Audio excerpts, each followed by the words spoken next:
I'm just a poor wayfaring stranger traveling through. I think it comes from being a woman. Really?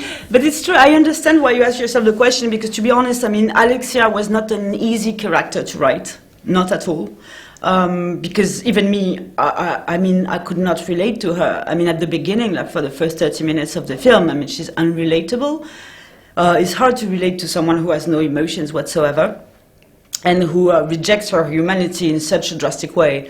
So it was really hard at the start, and at the same time, when you write a character, you have to at least understand him or her, if you can't relate to him or her right away. And then I thought, yeah, this violence, I actually asked myself the exact same question you just asked me, you know, where does her violence come from? And I thought about this first scene that I wrote, which is the scene with the fan, you know, who starts like grabbing her face and kissing her against her will.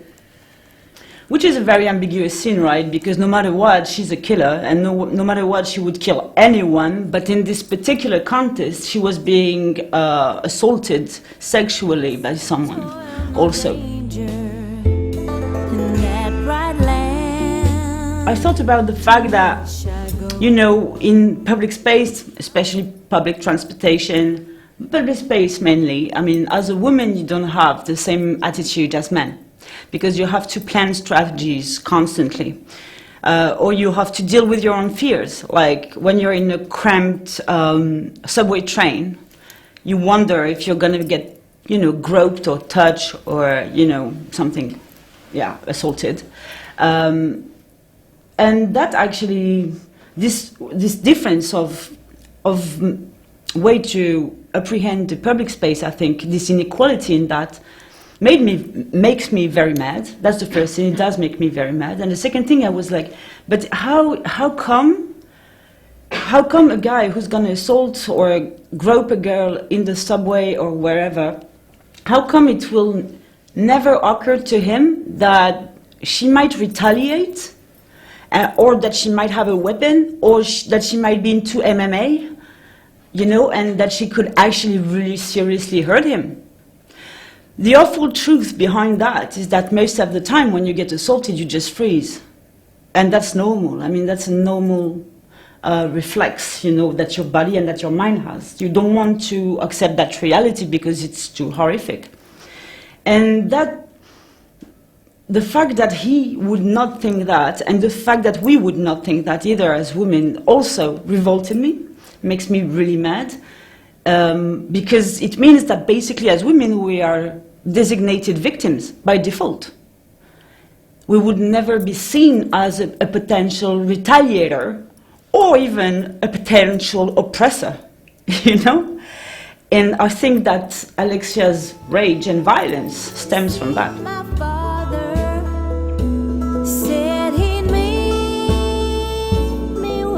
I'm pretty sure, because I've talked with the jury, and I really hope that I was not given the award because I'm a woman.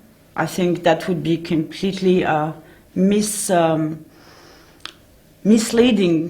the discussion we have right now as a society. And they actually confirmed me this, all of them. And actually, I had this very great moment in Cannes after the ceremony. I met the female members of the jury in various places. They were not together, but I met them throughout the evening, you know, going from one place to the other and stuff like that. And each one of them told me, be sure that it's not because you're a woman. Be sure of that.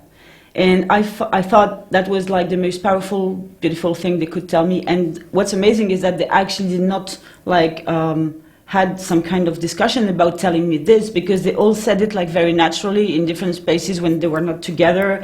One of them was at 3 a.m. in front of the elevator in the lobby of the hotel. So it was really, but they had this impulse to tell me that. And for me, this is like sheer, I mean, feminine solidarity once, and also only women could have told me that. I think the male members of the jury could not have understood that it was important to tell me that, because they knew that it would ruin everything if I had like this, as a director, if I had the slight doubt that it was just because of that, that would have been horrible, right?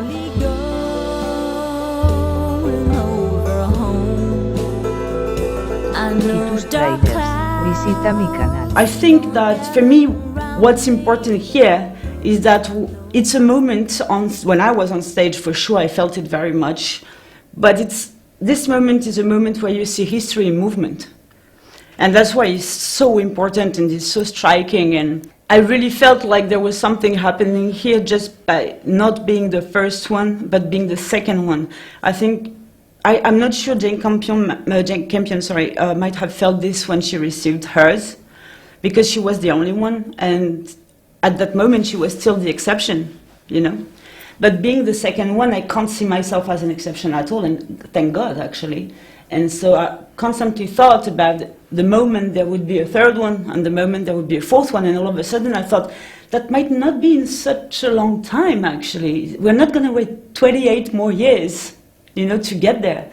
And there was this feeling of being into a very progressive movement that was very soothing and comforting. Just before me, where God's redeemed. For me, you see, I don't see a difference between really writing and directing, and post-production that goes with directing. For me, it's the same gesture. It's like you write a story on your script, but then by choosing everything on set, like the angles, the light, the costumes, the set, by making all those choices, you keep writing that story, and every time the story gets a bit more precise. You see. And then you get in editing, and then this is another rewrite, obviously. Editing is very close to writing a script, actually, except in between you have a shot.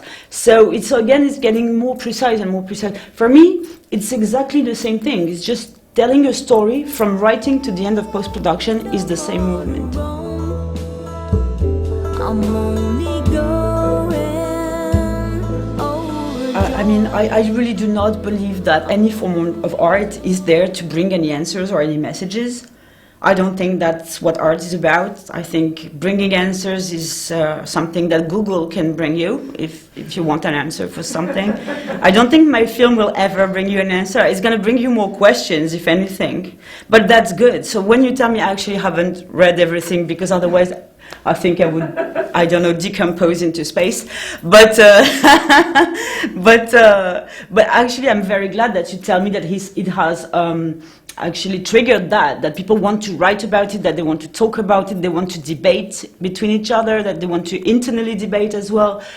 I think this is what art is all about, you know, and I'm going to push it a bit further. It's like you don't even have to like it or not, but the important thing is that it raises questions.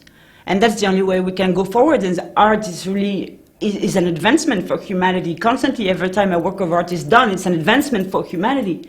So I'm glad you're telling me this. I can't give you a message, an answer, or whatever, because I don't have any.